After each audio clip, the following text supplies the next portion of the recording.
Bom dia, graça e paz, né? Bom dia aos nossos amigos, aos nossos irmãos.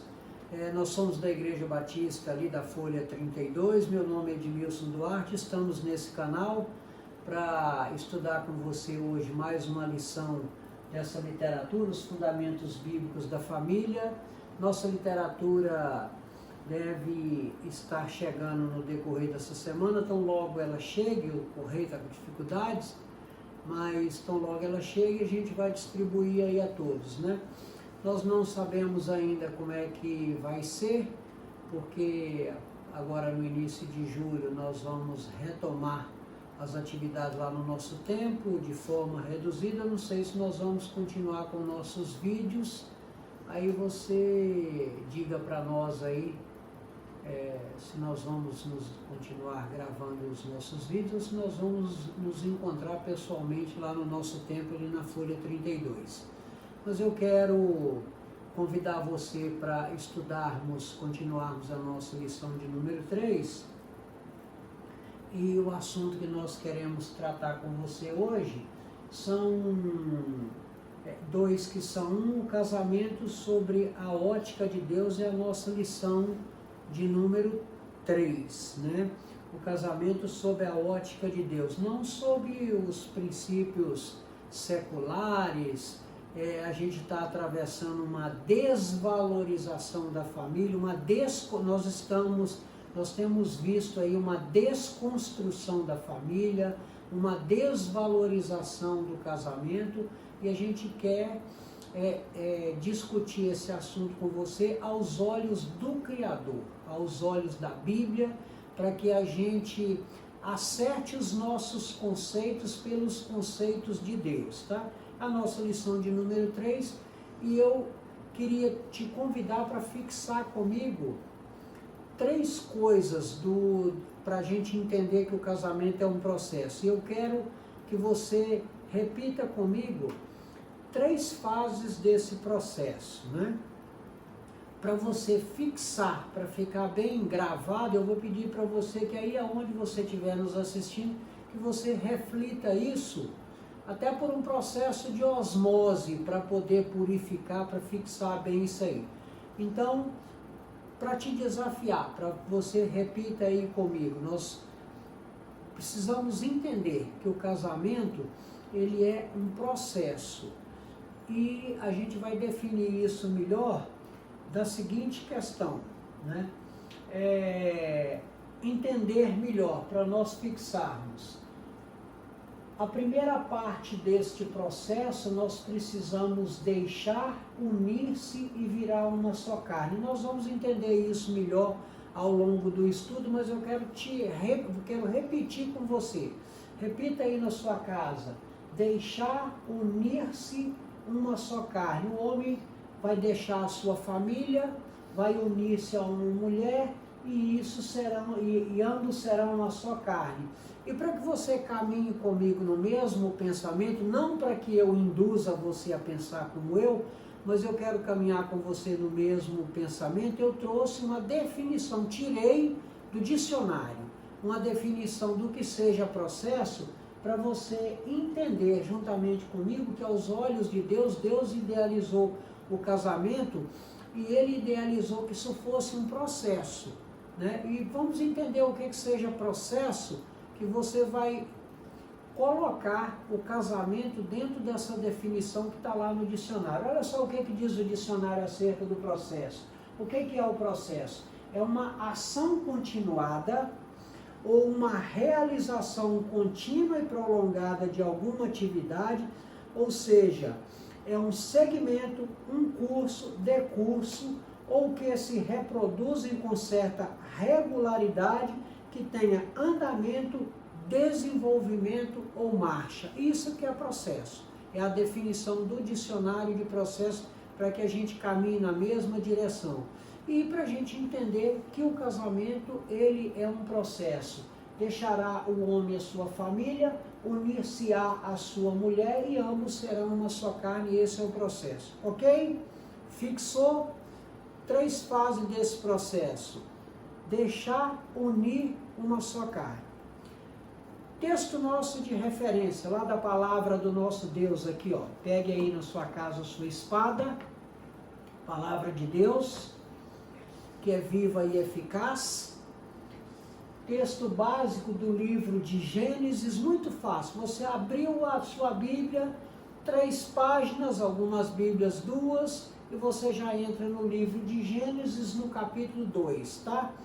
Então, no capítulo 2 de Gênesis, eu vou ler para você do verso 19 até o 25, olha o que a palavra de Deus nos diz, e eu quero te chamar muita atenção para esses 5 versos, 6 versos, porque nós vamos precisar dessa leitura ao longo da palavra. Então, fixe comigo, leia aqui comigo nesse slide, olha só.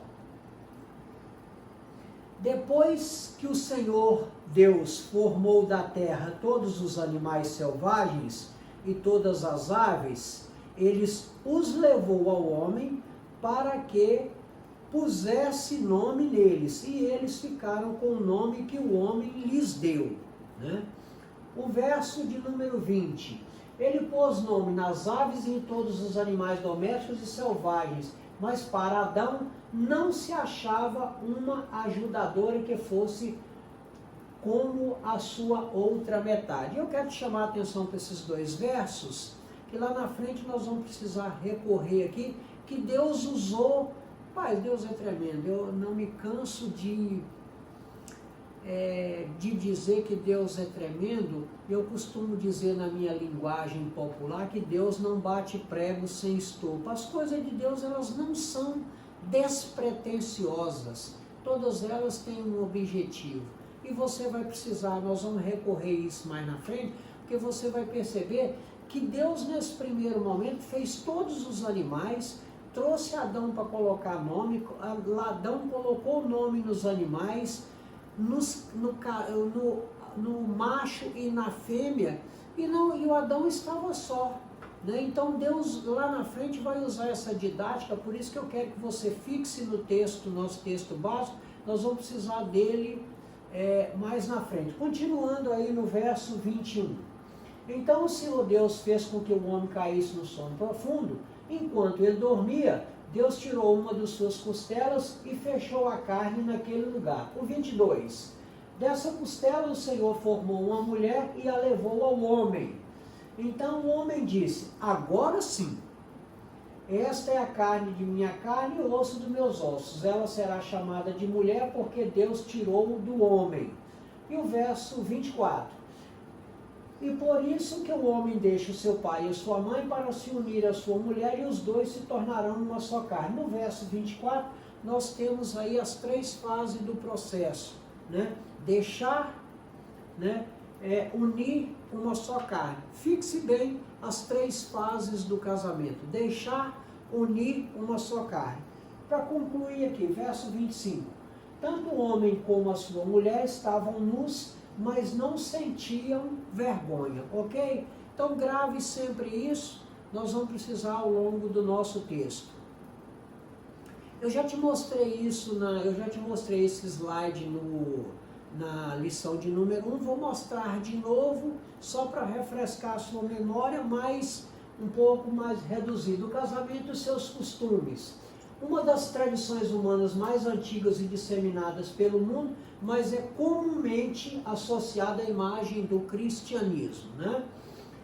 Até o século XI, os casamentos eram arranjados pelas famílias dos noivos que buscavam conseguir perpetuar alianças ou a manutenção do poder econômico familiar ao promoverem casamento entre famílias com posses maiores ou de tamanho similar. Né? O consentimento só passou a fazer parte da tradição a partir do século XI, em 1140.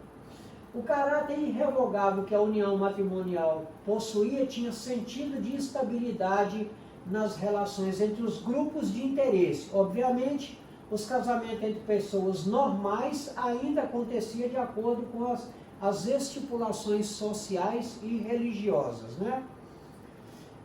Decisões parlamentares promoviam a quebra das relações matrimoniais para casos e pessoas específicas, e se tornou a premissa do divórcio que conhecemos hoje.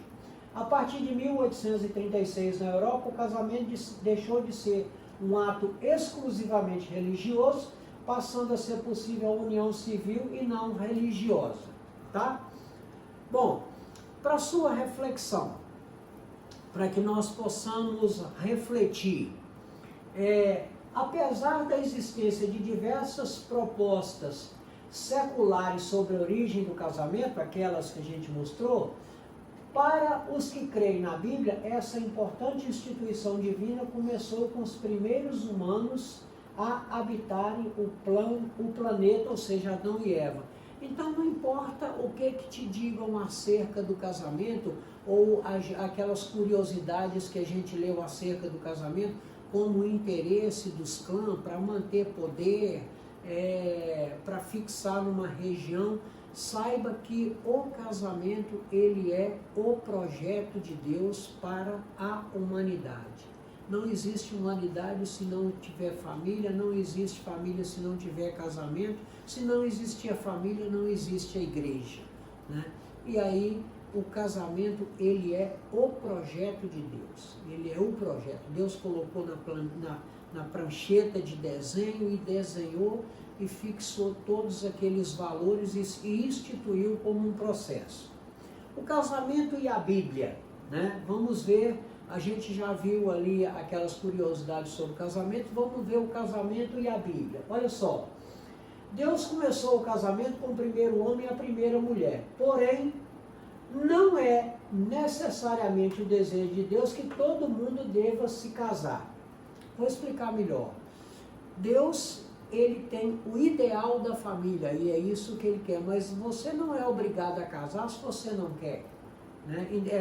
A gente inclusive aprende isso lá em 1 Coríntios com Paulo, onde ele diz o seguinte: se você quer focar em alguma coisa, se você quer focar no ministério, se você quer estar hoje num lugar, outro amanhã, e você acha que não deve casar, tudo bem, é uma decisão sua.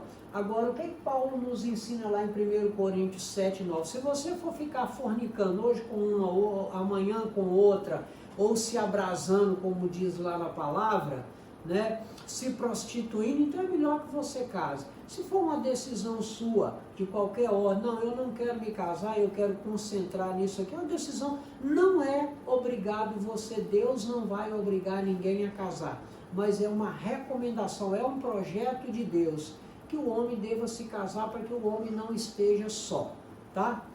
Vamos continuar. Em geral, a noiva deixava seus pais quando se casava e ia morar com o clã do seu marido. A esposa tratava o seu marido e se referia a ele como seu mestre, conceitos lá do Antigo Testamento. Há vários exemplos de poligamia, o casamento de um homem com duas ou mais esposas no Velho Testamento. Não há dúvida que a maioria dos israelitas eram monogâmicos, ou seja, tinham uma esposa por vez. A gente vê vários casos de poligamia na Bíblia, mas não entenda isso como a ordem de Deus e não queira você ter 2, 3 esposas, porque uma só já vai te dar trabalho suficiente, então não queira 3 trabalhos, tá? A gente vê na Bíblia vários casos de monogamia, mas tinha também tinha muita poligamia, mas prevalecia a monogamia. Marido com uma esposa de cada vez, tá? Em geral, os jovens nos tempos bíblicos não escolhiam seus parceiros. O procedimento normal seria os pais do jovem ou da jovem arranjar o seu casamento via de regra na mesma família para tentar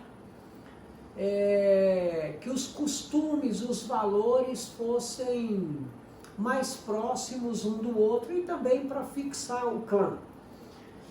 Em contraste com o planejamento do casamento, o divórcio era simples no Antigo Testamento. O homem poderia se divorciar da sua esposa se ele encontrasse nela uma falha de qualquer natureza. Esse direito não foi abolido até o século XI depois de Cristo.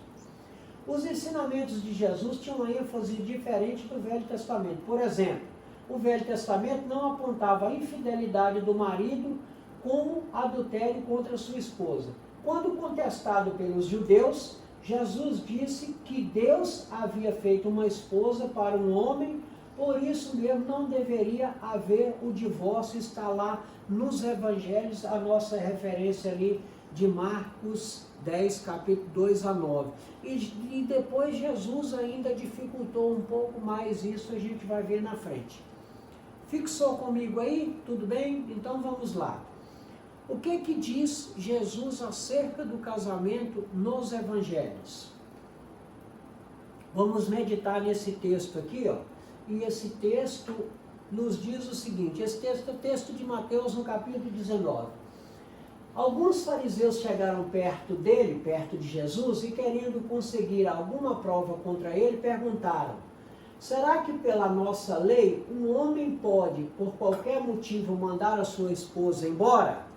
Os fariseus perguntaram a Jesus. Jesus respondeu: por acaso vocês não leram o trecho das Escrituras que diz: no começo o Criador os fez homem e mulher? E Deus disse: por isso o homem deixa o seu pai e a sua mãe para se unir com a sua mulher, e os dois se tornarão uma só pessoa. Continuou Jesus: assim já não são duas pessoas, mas uma só. Portanto, que ninguém separe o que Deus uniu. Era a pegadinha dos fariseus com Jesus acerca do divórcio, e aí ele segue respondendo. Os fariseus perguntaram: nesse caso, por que é que Moisés permitiu ao homem mandar a sua esposa embora se der a ela um documento de divórcio? Jesus respondeu: Moisés deu essa permissão por causa da dureza do coração de vocês, mas no princípio da criação não era assim. E o texto vai continuando aí, e Jesus ainda dificultou isso um pouco mais acerca do divórcio, né? Porque o divórcio, se houvesse adultério, era permitido o divórcio, mas Jesus também foi acrescentando, dificultando os procedimentos, e lá na frente ele diz o seguinte: se você por acaso tiver um pensamento impuro com relação a uma mulher, mesmo que você não consuma o ato, só de você ter um pensamento impuro, você já adulterou com ela, né? Então Jesus, ele vai nos ensinando isso aí ao longo do Evangelho. Aí eu quero compartilhar com você que o casamento não é uma conveniência, e aí nós vamos entender um aspecto sólido do casamento, naquelas 3 fases do processo: deixar, unir, uma só carne. Vamos entender que o casamento não é uma conveniência. O casamento é um ato público. O homem deixa seus pais e promete-se, ele decide, ele naturalmente decide, promete-se a si mesmo, a sua esposa. Homem e mulher são unidos, assumindo responsabilidades pelo bem-estar mútuo, torna-se na intimidade e no comprometimento da união sexual, reservado apenas para o casamento. E aí nós vamos entrar também na parte sexual do casamento, né, onde a gente vai entender que a parte sexual do casamento também é um projeto de Deus. Quando Deus idealizou o homem e idealizou a família, ele não chamou o diabo: faz o sexo aí porque eu não quero me envolver nisso. Negativo. Deus, ele idealizou tudo como deveria fazer, desde que fosse dentro do casamento, né? Aí a sociedade desvirtua um pouco esses valores, né? Sexo antes do casamento, e isso não estava nos planos, não está nos planos de Deus, né? Deus, ele tem um plano específico para a família, ele tem um plano específico para o sexo, desde que seja aqui, né, dentro do casamento, ok? Aí eu quero discutir com você. Nós vamos ter mais na frente um estudo só a respeito disso, a arte de permanecer casado, mas eu quero discutir isso aqui com você. Que a arte de permanecer casado, ela é como uma balança. Você precisa equilibrar isso aí. Como é que eu permaneço casado? Agora em dezembro nós vamos fazer 35 anos de casados, né? Eu e Cristiano. Então é uma arte, né? É a arte de renúncia de ambas as partes, dela, minha, né? Eu resolvo logo obedecer para não dar problema, né? Às vezes fica mais fácil obedecer do que arrumar problema, né? É um conselho que eu te dou, em vez de você brigar, obedece logo, tá? Fica mais fácil. A arte de permanecer casado, ela é uma balança, e para você equilibrar o fiel dessa balança, você precisa bom senso. Um escritor francês chamado R. Descartes, ele definiu o bom senso da seguinte maneira, que o bom senso é a coisa mais bem repartida deste mundo, que mesmo aqueles que não costumam se contentar com o que têm, não reclamam a ausência de bom senso. Então, bom senso, a arte de viver casados, de continuar casado, ela passa pelo bom senso e pela... Se você tem pouca habilidade, né? E qual seria essa habilidade? Habilidade de contornar problema, habilidade de saber a hora de afrouxar, habilidade de saber a hora de recuar, entender que são pessoas diferentes, valores diferentes, origens diferentes, tudo diferente, que agora estão convivendo, botando a escova no mesmo copo.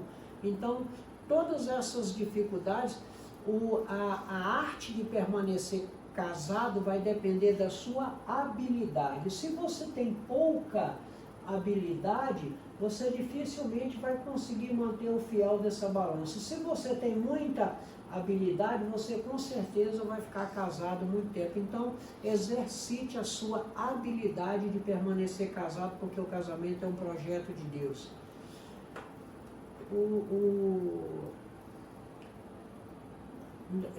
Lá na minha terra tem um ditado antigo, mas eu acho que ele vale. Ele é antigo de tempo, mas ele é atual no conceito. Como a pedra, como a pau, mas permaneça casado, né? Ou seja, traduzindo isso aí, né? Dos conceitos mineiros para cá. Com muita dificuldade ou com pouca dificuldade, invista no seu casamento, invista na sua família, não queira ninguém perfeito, até porque se nenhum de nós é perfeito, né? Então vamos caminhar nisso aí. A arte de permanecer casado, ela passa por isso aqui, pela sua habilidade. Se você tem, e eu quero te convidar para que a gente esteja num ponto de equilíbrio, não é 8 nem 80, esqueça os extremos, todos os extremos são negativos, tá? Acerca do casamento, já entrando na nossa lição, acerca do casamento nós vamos dividir o nosso estudo em 3 momentos, e eles vão ser muito claros, você vai entender com muita clareza, né? Nas 3 fases do processo do casamento, né? O casamento e a sua perspectiva bíblica. Nós vamos aprender como deixar, como unir, como ser uma só carne.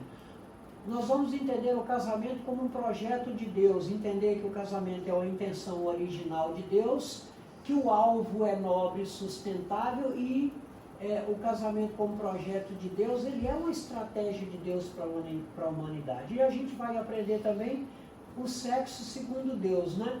Para produzir vida e também que seja prazer e satisfação do casal. O sexo dentro do casamento é um projeto, faz parte do projeto de Deus. Eu já disse no começo e vou repetir para você, quando Deus fez o homem, ele também pensou no prazer do sexo. Ele não saiu e chamou o diabo e disse, faz aí que eu não quero tomar parte nisso. Nada disso, e a gente vai ver como é que isso acontece, né? O que é o casamento, né, na perspectiva da Bíblia? Primeira coisa é o seguinte, nós precisamos entender que o casamento na perspectiva, a Bíblia, ela legitima por um processo e não por um evento. Então o casamento não é aquele evento, você vai fazer uma grande festa, o casamento não é um evento, é um processo. Então passa por algumas fases, e aí você precisa entender que isso é um processo, para você entender, e nós vimos no começo da definição de processo, que precisa ter ritmo, precisa ter continuidade, né? Precisa ter andamento, requer ação de ambas as partes. E aí vamos entender melhor essa questão. No ato de deixar, né? O homem deixará a sua família de origem para formar uma nova família, sair da responsabilidade dos pais e ter a sua. Isso quer dizer o seguinte, que basicamente, né, os filhos vão assumir suas próprias responsabilidades, e quanto menos nessa fase houver interferência da família, melhor, para aquelas dificuldades que irão surgir, eles mesmos consigam resolver, segundo eles lá, sem muita interferência da família. Por isso que diz que sogra boa é sogra que mora longe, né, de preferência no outro estado, né? Nós vimos o ato de deixar, o ato de unir, permanecer juntos na nova família, desligar das famílias de origem. E esse desligar aqui não quer dizer desprezar, não é você abandonar seu pai e sua mãe, mas é você se desligar sabendo o seguinte, que você agora tem a sua própria família, né? Você não pode desprezar, porque lá na frente nós vamos estudar que honrar pai e mãe é o único mandamento na Bíblia que tem promessa. Honra seu pai e sua mãe e terás os seus dias acrescentados nessa terra que o Senhor te dá. Está lá nos 10 mandamentos. Mas é você saber o seguinte, qualquer coisinha liga para a mamãe. Mamãe, ele falou isso comigo. Ah, mamãe, ele fez isso. Ah, mamãe, ele botou a toalha molhada em cima da cama. Aí você não consegue viver. Então você precisa você precisa desligar da família original, desligar o seguinte, você vai ter a sua própria, né? Não é desprezar, não é abandonar nada, você precisa desligar e você agora tem a sua própria vida. Ser uma só carne, o sexo faz parte do pacto estabelecido por Deus, a gente vai ver isso um pouco mais para frente. Sendo cumprida a parte anterior, você deixa, você une, você forma uma só carne, o sexo faz parte disso. A cerimônia de casamento, esse sim é um evento, né? Todas essas partes, deixar, unir, ser uma só carne, isso é um processo. A cerimônia é um testemunho à sociedade, esse sim é um evento, ok? Então, recapitular comigo. As 3 fases do processo do casamento para você fixar. Deixar, unir uma só carne. Fechado, combinado, vamos andar, né? O casamento como projeto de Deus. Para a gente entender melhor o casamento como projeto de Deus. O casamento, ele não foi uma descoberta humana e nem para obter vantagens, concentração de poder. O casamento, ele é um projeto de Deus, né? Qualquer pensamento diferente disso, ele não provém de Deus, né? Ele estava nos planos de Deus desde o início. Adão percebeu que só ele não tinha uma companheira. Deus usou isso, foi fantástico. E é isso que eu quero voltar lá com você no verso 24 que a gente leu, que Deus propositalmente, Deus é fantástico. Não tenho adjetivos para qualificar, mas Deus, ele é fantástico porque ele trouxe Adão, foi trazendo os animais e diz, vai pôr no nome aí. E ele foi pôr no nome no macho, pôr no nome na fêmea, e sei lá quantos dias essa tarefa durou. Quando ele terminou todo, ele disse, eu coloquei nome para todo mundo, tudo tinha uma companheira, só eu que estou só, né? Então Deus usou essa didática para que Adão valorizasse a companheira que Deus ia dar a ele, né? Adão percebeu que só ele não tinha uma companheira e Deus diz também, não é bom que o homem esteja só, que juntos eles se completariam, Adão e Eva, e assim foi feito, né? Qual que era a intenção de Deus, né? Povoar a terra, que o casamento seja alvo de todos, esse é o plano de Deus, está lá no verso 23, tanto sei que seja o alvo de todos, que lá no verso 23, o próprio Adão disse, quando Deus criou o homem da costela de Adão, Adão disse, agora sim eu tenho uma companheira. Então o casamento é um projeto de Deus, né? Faz parte da intenção de Deus desenvolver seu reino através da família, que a família seja a base da sociedade e os valores de Deus sejam a base da família, né? Manteve o sexo como forma de procriação, né? Mas mesmo assim, até depois do pecado, né? De qualquer maneira, para que o sexo fosse forma de procriação, é preciso que haja relacionamento e fecundação, que haja gestação e nascimento. Por isso que a base da família, né, é o heterossexual, né? Precisa que haja homem, precisa que haja mulher e precisa que haja filhos para que continue a família, continue povoando a terra e continue o projeto de Deus se perpetue, né? E manteve o sexo como forma de procriação e que isso seja legítimo e saudável. Não veja o sexo como um ato pecaminoso dentro do casamento. Ele é perfeito, agradável, saudável. A finalidade de Deus é que ambos tenham prazer, desde que obedecidas as outras regras, sexo dentro do casamento, ok? E assim, uma provocação mesmo, né? Eu quero provocar você, a levar você a refletir. Então, nessa provocação, eu quero te chamar para a seguinte questão. Te perguntar mesmo, Deus perdeu o time a criar Adão, os animais, e só depois criar a mulher? Qual que é a sua intenção? Você acha que Deus esqueceu, que Deus perdeu o time, ele estava com pressa, criou tudo, criou os animais, Adão colocou o nome nos animais? Será que Deus perdeu o time? Né? Isso é para te provocar mesmo e para te dizer que com certeza que não. Deus não perdeu esse time. Ele queria que Adão percebesse, peraí, mas eu coloquei nome em todos os animais e eu não tenho uma companheira? Então aí ele percebeu que era importante a companheira. Por isso que o projeto, querido, não importa o que você pensou até hoje, você que é meu amigo ou que está nos assistindo, saiba que a família, ela é um projeto de Deus, tá? Deus, ele tinha o propósito didático de fixar na mente de Adão, não, eu também preciso de uma companheira, para ele valorizar isso aí, tá? Propósito de Deus para o sexo. Como é que é o propósito de Deus para o sexo? Primeiro, para produzir vida, né? Para procriação, para povoar a terra, para o crescimento do reino de Deus, para a propagação dos valores de Deus, procriação, que crescesse e se multiplicasse. Não é uma invenção após o pecado, né? Não é uma invenção após o pecado. O sexo dentro do casamento, já te disse, vou repetir, lícito, agradável, saudável, precisa ser prazeroso, né? É a forma bíblica para gerar filhos, planejou e sustentou a existência do homem a partir do sexo, né?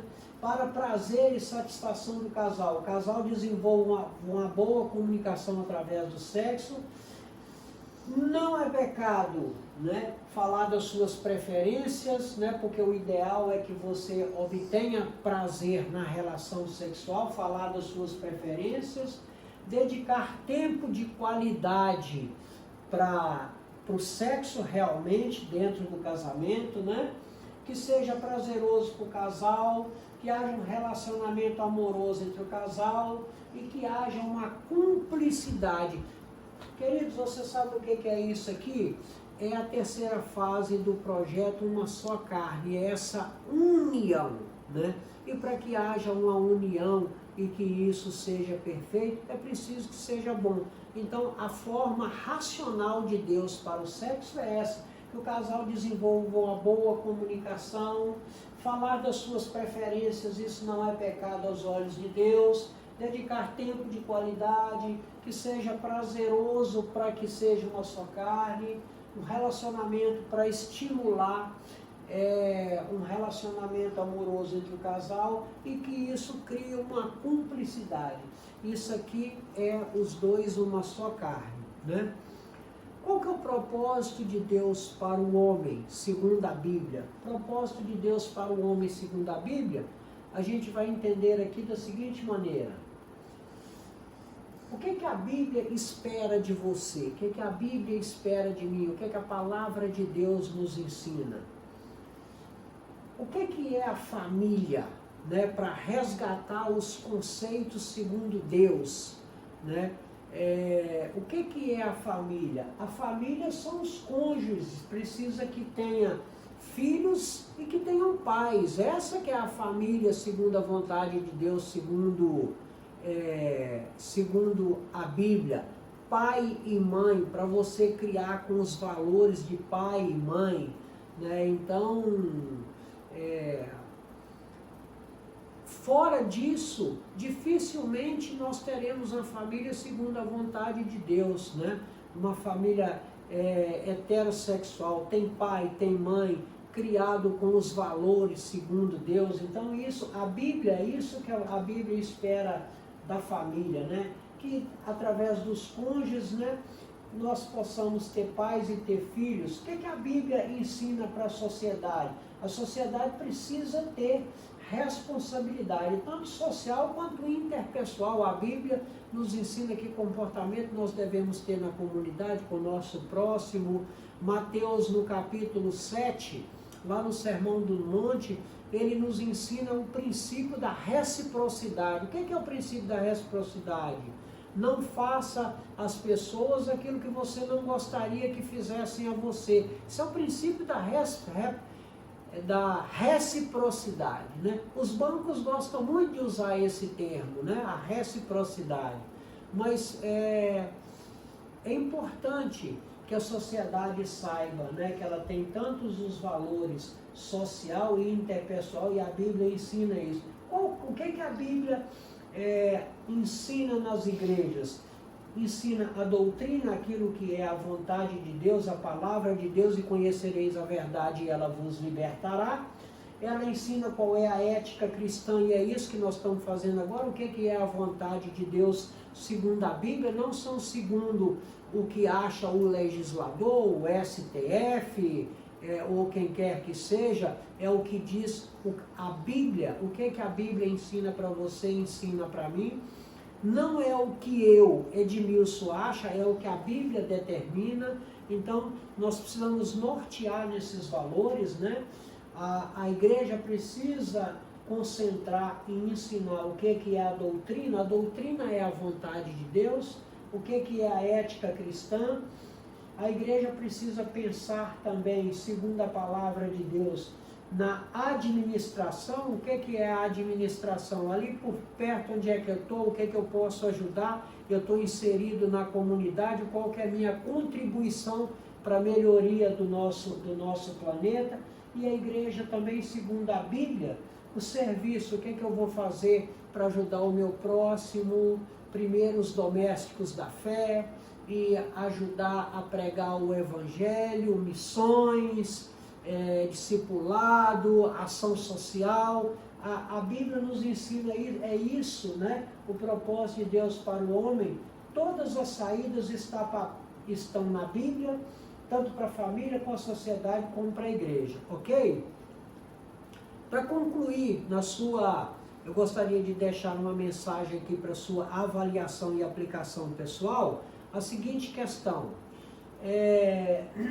O casamento, na perspectiva bíblica, é um lindo projeto de Deus para a humanidade, né? Que requer alguns passos. Deixa pai e mãe, une-se ao cônjuge, torna-se uma só carne, não apenas para a procriação da espécie, né? Isso precisa ter um relacionamento saudável e prazeroso entre homem e mulher. Ok, querido? Espero que tenha sido importante para você, que tenha agregado valor para você, que tenha te ajudado nos seus conceitos de família, continue conosco, né? Que Deus te abençoe, te dê uma semana de vitória, te dê muita saúde, né? O nosso município está aí voltando às atividades devagarzinho. Eu não vou fazer um juízo de valor se é cedo ou se é tarde, não tenho competência para. Nós talvez, agora em julho, nosso pastor talvez já inicie o culto e a legislação diz que é no máximo com 30% dos membros, a gente não sabe como isso se dará, nós não sabemos se nós vamos continuar gravando as nossas aulas ou se eu vou te esperar lá na nossa classe. Vamos orar a Deus e Ele vai nos dar uma direção, né? Eu quero te desejar que Deus te abençoe e te guarde, que faça resplandecer o seu rosto sobre ti, que tenha misericórdia de ti e te dê a paz. Te dê uma semana de vitória, que Deus te abençoe. Calma, Milena. Milena tá doida para desligar ali. Já tá com o botão no stop, calma. Aí eu quero combinar com você, nossa próxima lição de domingo, né? Qual é o papel de cada um no lar? É a nossa lição de número 4. Você vai saber o que é o seu papel como marido, o papel da esposa, qual que é, dos filhos. Você vai se surpreender com essa lição. Não perca nesse mesmo canal no próximo domingo. Que Deus te abençoe e te guarde. Fique na paz do Senhor. Graça e paz. Que Deus te abençoe. Tchau.